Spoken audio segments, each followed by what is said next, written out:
और पूर्वी बलियापुर पश्चिमी तीनों मंडल के बूथ अध्यक्ष और उनके सहयोगी के संयुक्त इस बैठक की अध्यक्षता करे अध्यक्ष हमारे जिला के अध्यक्ष जी हमारे बीच इस बैठक में मुख्य रूप से उपस्थित भारतीय जनता पार्टी के लोकप्रिय प्रत्याशी सिंदरी विधानसभा के तारा देवी जी, हमारे प्रभारी बड़े भाई पवन साहू जी,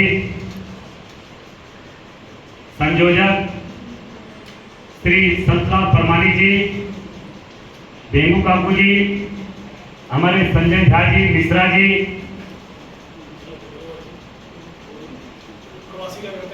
प्रवासी हम लोगों के आज सिंदरी विधानसभा क्षेत्र के गिरी जी और सम्मानित हमारे मीडिया सोशल मीडिया के सभी साथियों, अभी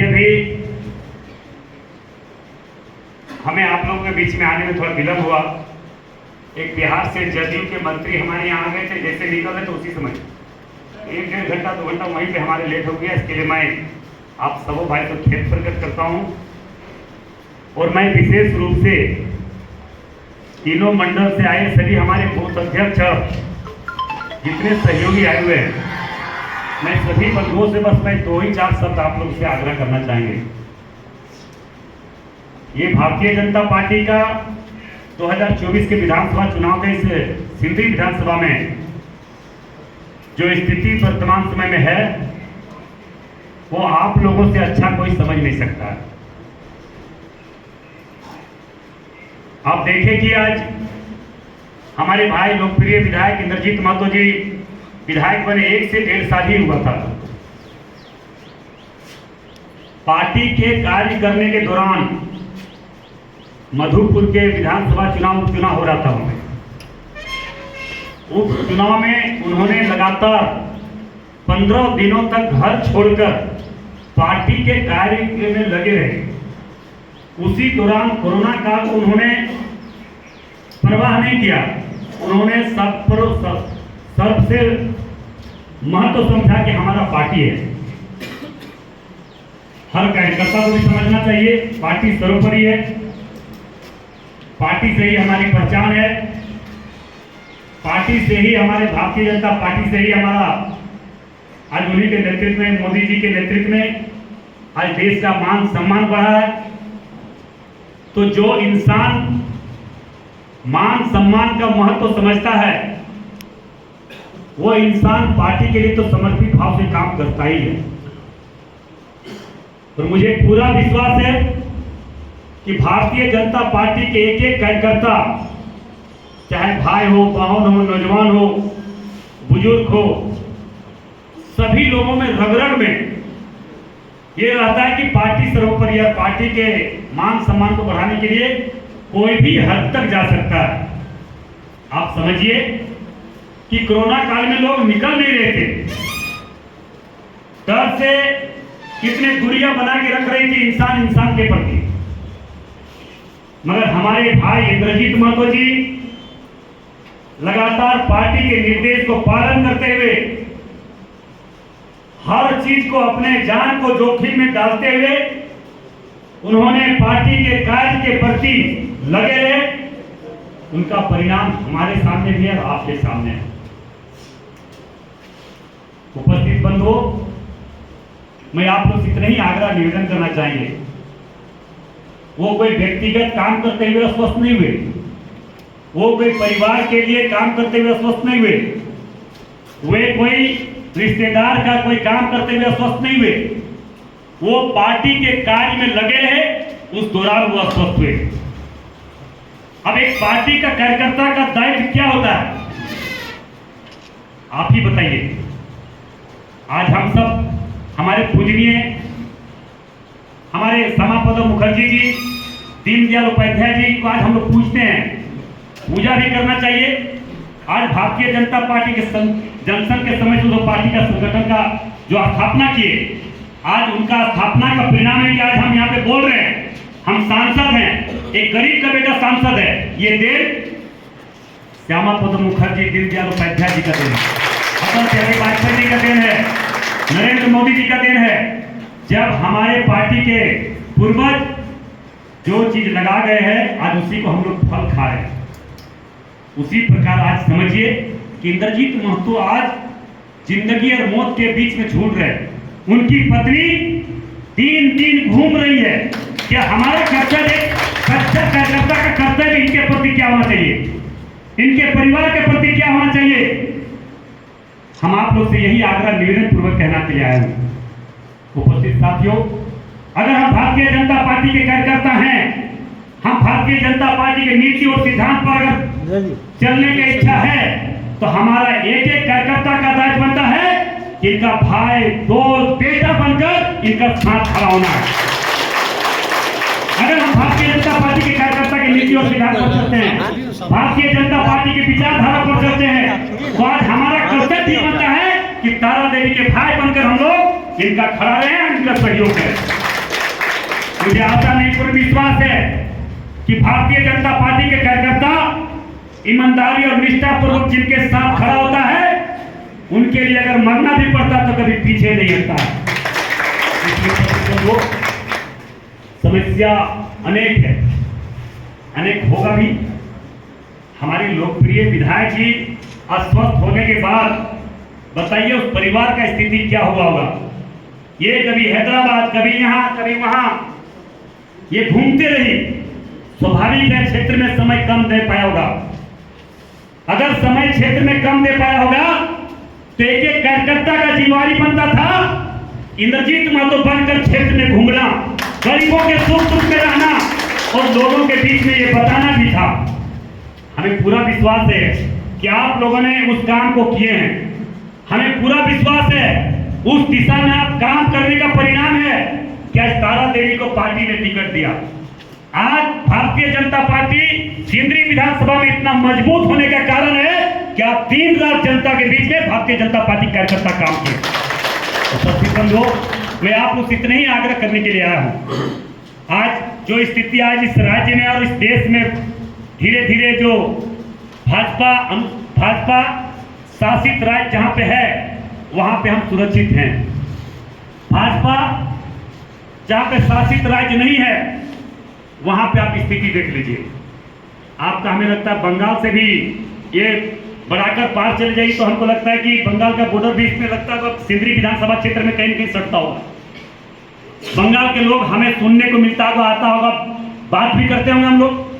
वहाँ की स्थिति भी हम लोगों को जानकारी होती होगी। वहाँ के लोग आते होंगे, वहाँ के नेता आते होंगे, वहाँ के कार्यकर्ता से हम लोग को मुलाकात होता होगा। वहाँ के बारे चर्चा भी हम लोगों से होता होगा कि वहाँ के लोग किस तरह से रह रहे हैं, किस तरह से जी रहे हैं, किस तरह से चल रहे हैं। हम आप लोग से इतना ही आग्रह करना चाहते हैं, जो हम बोलेंगे अगर सच है तो हाथ उठाइएगा। क्या हम लोग हिंदू धर्म को मानते हैं कि नहीं? हम लोग सनातन को मानते हैं कि नहीं? हम लोग प्रभु श्री राम जी को मानते हैं कि नहीं? अगर हम मानते हैं तो अपना सनातन को बचाने के लिए क्या हम लोग यहाँ झारखंड मुक्ति मोर्चा को रहने देंगे? अगर हम झारखंड मुक्ति मोर्चा को नहीं रहने देना है और सनातन को बचाना है तो भारतीय जनता पार्टी को जिताना है, तारा देवी को जिताना है, तभी हम सनातन बचा सकते हैं, तभी हम हिंदू धर्म के लोग सुरक्षित रह सकते हैं। उपस्थित भाई बहनों, मैं आप लोग से इतना ही आग्रह निवेदन करना चाहेंगे। हम तो सांसद बन गए मगर हम सांसद बनने के बाद भी उतना नोच हो नहीं जानते हैं। जो सच है सच बात को जनता के बीच में रखते हैं और मेरा भाषण नहीं, सच्चाई हम बीच में रखते हैं। सच्चा हमारा बात को कोई काट भी नहीं सकता।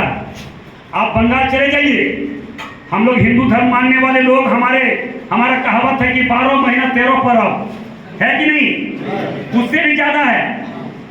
तो हमारे भाई हिंदू धर्म में अगर है तो हमको तो मनाना होगा, त्योहार मनाना होगा। दुर्गा पूजा, सरस्वती पूजा, काली पूजा, लक्ष्मी पूजा, छठ पूजा, दीपावली, हर त्योहार को हम लोग मनाते हैं कि नहीं?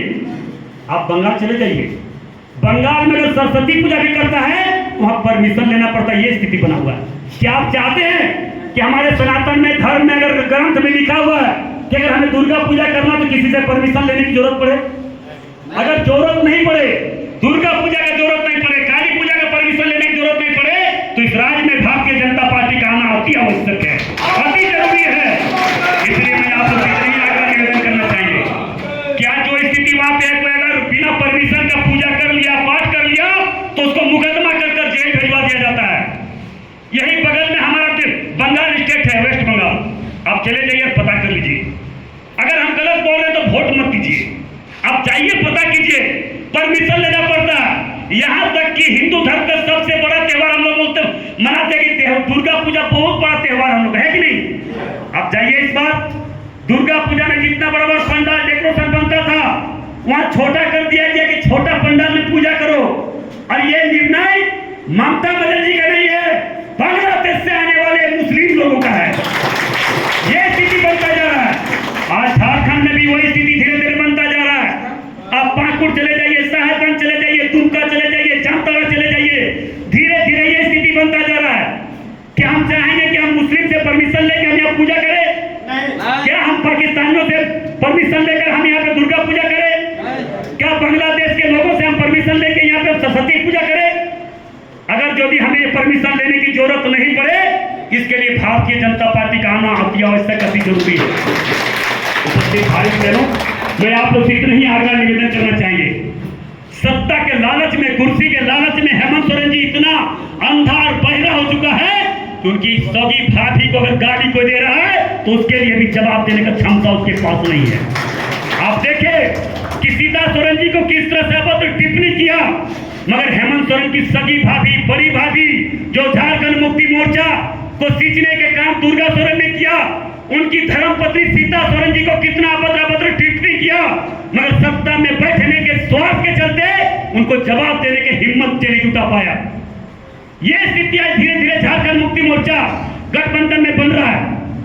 उपस्थित भाइयों बहनों, मैं आप लोग से इतने ही आग्रह निवेदन करने के लिए आया हूं। अगर सनातन को बचाना है, हिंदू धर्म को बचाना है, तो हर चीज भूलकर भारतीय जनता पार्टी के पक्ष में कैसे मतदान करें, इस पर विचार करना है। आप देख लीजिए, हम हिंदू धर्म मानने वाले लोग हैं, हम सनातन मानने वाले लोग हैं। हम भारतीय जनता पार्टी के कोई भी कार्यक्रम में होता है तो हम जय श्री राम का नारा लगाते हैं कि नहीं लगाते हैं? एक बार नारा लगाइए, जय श्री राम, जय श्री राम। अगर मैं चुनौती देता हूं एनडी गठबंधन के मंच पर, अगर श्री राम का नारा लगा दिया तो जो बोलिएगा उसको हम मानने के लिए तैयार है। वहां पे जो हिंदू, जो सनातन मानने वाले, जो हिंदू धर्म मानने वाले लोग अगर जाते हैं तो डर से चुपचाप कोने में बैठे रहते हैं कि अगर श्री राम का नारा लगाएंगे तो पार्टी से कहीं निकाल नहीं दिया जाए। ये आजादी हमारे हिंदुओं को छीना जा रहा है, ये स्वतंत्रता हमें छीना जा रहा है। हम अपने देश में रहकर, अपने राज्य में रहकर अपने भगवान का नाम नहीं ले सकते हैं, बाबा बजरंगबली का नाम नहीं ले सकते हैं। कभी भी आज आप लोगों ने देखे एनडी गठबंधन के कोई भी मंच से जय श्री राम का नारा लगते हुए देखे? बजरंगबली का नारा लगते देखते? जब अगर हमारे धर्म को नारा नहीं लगा सकता, जो हमारे सनातन का नाम नहीं ले सकता, वो पार्टी कभी हिंदुओं का नहीं हो सकता।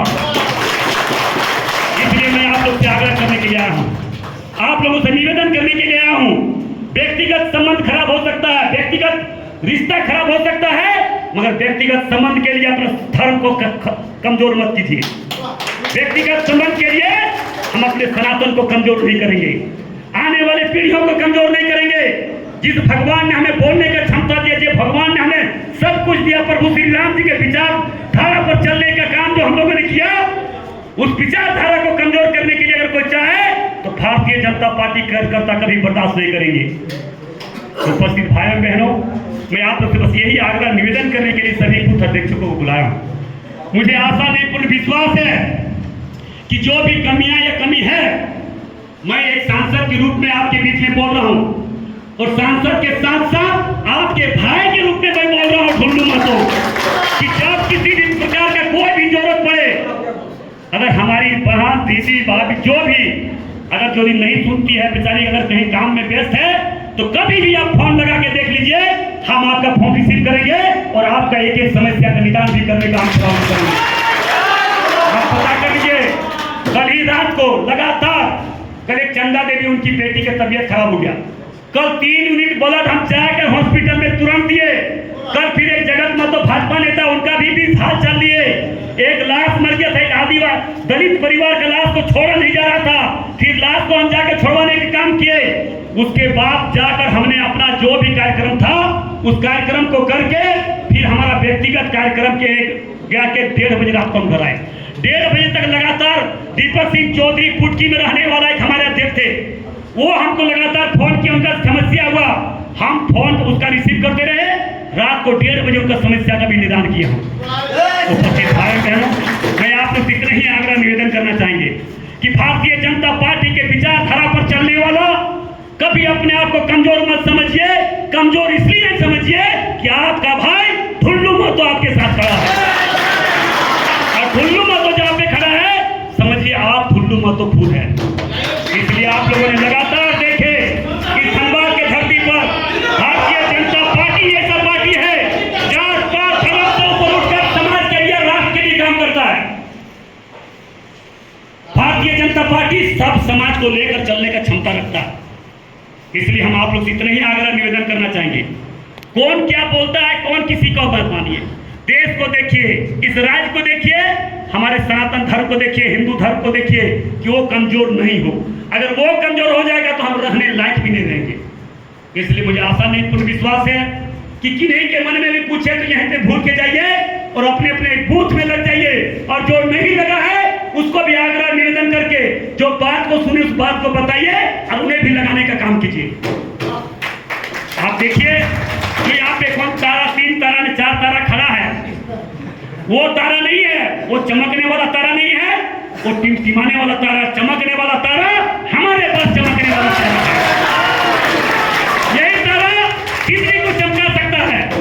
इसलिए उपस्थित भाई बहनों, मैं आप लोग से इतना ही आग्रह निवेदन करना चाहेंगे, और आज के माध्यम से हम चुनौती देना चाहेंगे जो हमारे पिछले जो विपक्ष में कैंडिडेट खड़ा है, हिम्मत है तो जनता के बीच में आके बात करे, हमारे एक सवाल का जवाब देगा, ठुल्लू महतो राजनीति छोड़ देगा, वो हमारे पास आएगा ही नहीं, क्योंकि उनका सारा काला चिट्ठा हमारे पास, हम सब कुछ उसका जानते हैं।